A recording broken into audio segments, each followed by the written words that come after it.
My name is Athlete Haile Gebrselassie. I'm Olympic champion, 27 times world record holder. Now at the moment I'm a businessman. The Great Ethiopian Renaissance Dam is an ongoing hydroelectric generation project on the Blue Nile. Electricity and education has to go parallelly.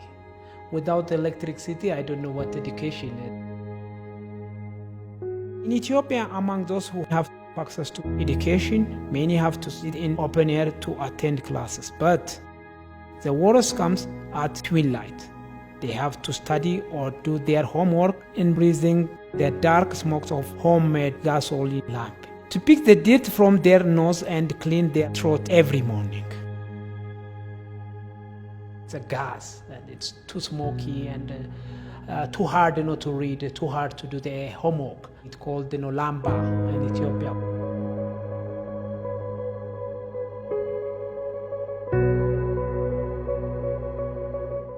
Words are deceiving unless one closely investigates the facts.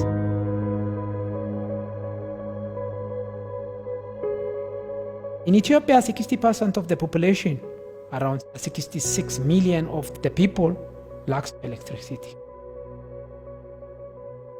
People of Ethiopia who lives in the countryside, even the people who lives in the city, there is no clean water.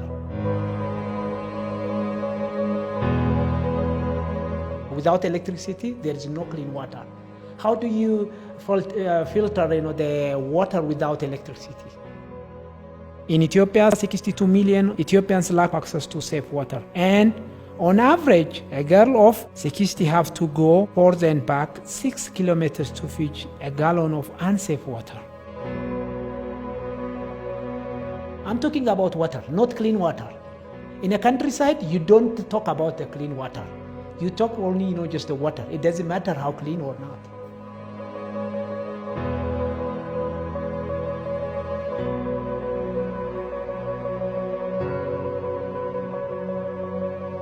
To get just clean water, you need to have just electricity. In the area or where I used to live, the place where I was born, electricity is a very luxury thing. Still nowadays.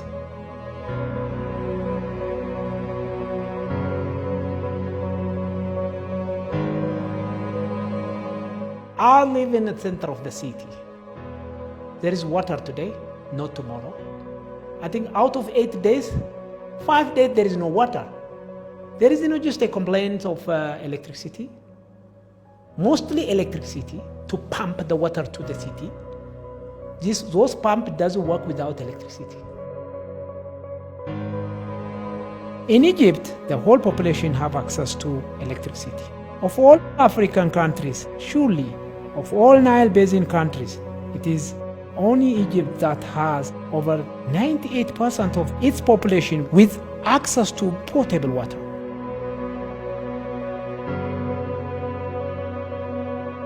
In Ethiopia, millions have to depend on wood as source of energy. They have to travel for miles to carry it back on their shoulders, later to face the heat and smoke. We had enough wood, but there is no wood at the moment.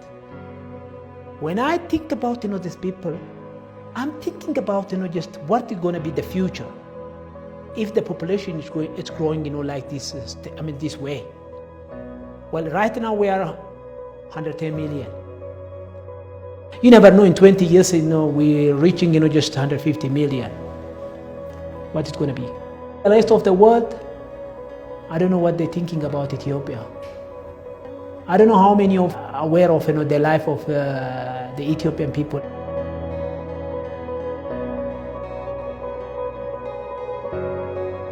The lifestyle of the whole population here in Ethiopia, it's between in life and death.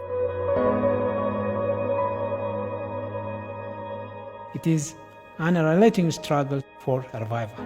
Hundreds of thousands could have been saved annually or protected in their first place from dying had not been for the lack of electricity.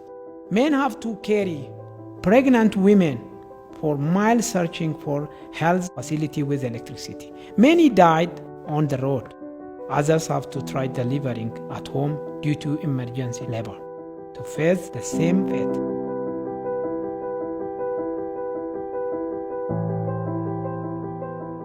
For me, always I'm thinking about just how to eradicate poverty. Which way? We need to use our resource. Getting electricity is not a lavish Ethiopian can afford enjoying right now. It is a basic necessity. Without it, life in Ethiopia will continue in anxiety. The project will satisfy the increasing domestic demand for electricity. Ethiopia is source of the Blue Nile. These people have to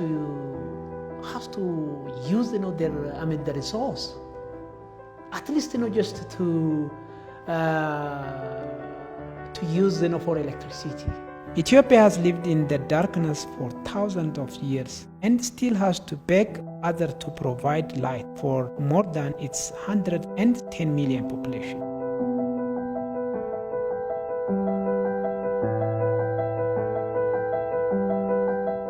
Okay, forget about just maybe the international law. Let's think about the fairness. Let's be fair. History shows, however, Egypt's present fabricated accusation. Assuming the false accusation of Egypt is true and taken seriously, whose lives matter the most, Egyptian or Ethiopians? For Egypt, who keeps claiming the sole ownership of the water, it is the Egyptians. For Ethiopians, however, unlike Egypt, the life of both Egyptians and Ethiopians matter. Denying Ethiopians fair and equitable utilization of the Nile River without even affecting the quantity of the water will mean, however, giving less value to the Ethiopians' life that keep suffering in various ways and dying in point of fact than the Egyptians. What I want to tell you, just here in Ethiopia, we are in 21st century. The lifestyle here in Ethiopia is like 18th and 17th century.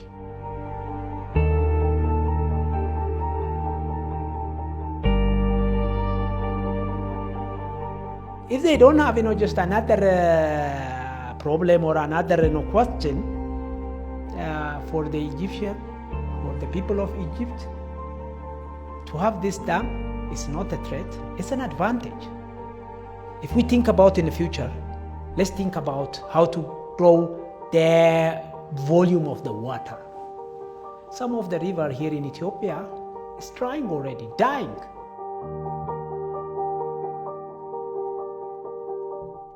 Now Ethiopia has to use the resource to escape from the chains of poverty. This is very important for Egyptian as well, to keep the water in Egypt, because it's a very high evaporation. And instead of storing their water here in Ethiopia, they're going to have just enough flow for the whole year. They need it. That's what I think. Not only me, even just the expert. The position of the Ethiopian government has been clearly confirmed by the final report of the international panel of experts. This must come to an end. I think time to help ourselves. Otherwise, this country is going to be in danger. The dam is under construction for electricity production. That is why I support the completion of this dam.